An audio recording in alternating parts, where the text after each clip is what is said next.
Јас ќе продолжам таму каде што вие завршивте, ќе го потенцирам делот кој што велите дека не дискутирајќи за буџетот, значи го понижуваме буџетот.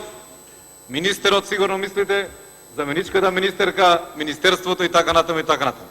Погледнете ги пријавените кандидати за дискусија и за реплика во овој собраниски дом на оваа тема, па навистина некој го понижува и буџетот, и министерот, и министерството, но сигурно не се тоа пратениците на опозицијата, туку напротив, тоа се оние пратеници кои што ја поддржуваат актуелната влада.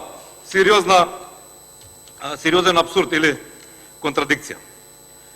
Вие сакавте да зборувате општо, бегајќи од конкретни теми и проекти, затоа што и со овој буџет, и со оваа завршна сметка се види дека далеко е СДСМ од реализација на проекти, оние што значат живот за граѓаните на Република Македонија.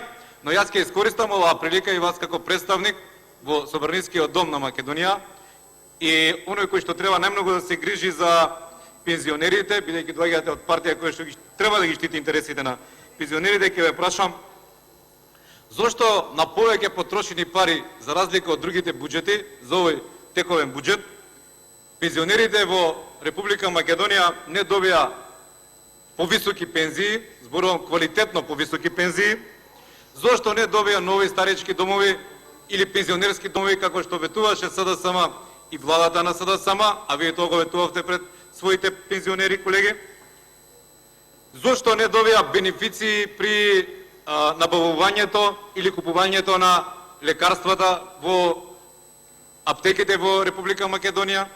Зошто пензионерите не добија и другите граѓани на Република Македонија нов клинички центар во Скопје?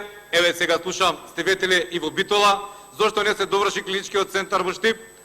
И редица други барања на граѓаните, на пензионерите, кои што вие лично и вашата политичка номенклатура ги веди пред парламентарните избори. Но, затоа, граѓаните, еве конкретно на општината од каде што јас доаѓам, тоа е општина Аеродром, добија, или како што министерот денеска мислам дека потврди, нов центар за наркозависници во непосредна близина на пензионерскиот дом Аеродром. Во непосредна близина на пензионерскиот дом Аеродром. Јас лично ве замолувам, вие заедно со пратениците од Аеродром и од позицијата и од опозицијата да појдеме и навистина дадеме придонес во решавање на овој проблем за кој што во неделата имаше мирен протест пред поликлиниката Јане Сандански. На тој мирен протест присуствуваа голем број ваши колеги пензионери. Ви благодарам. Илија Николовски контрареплика.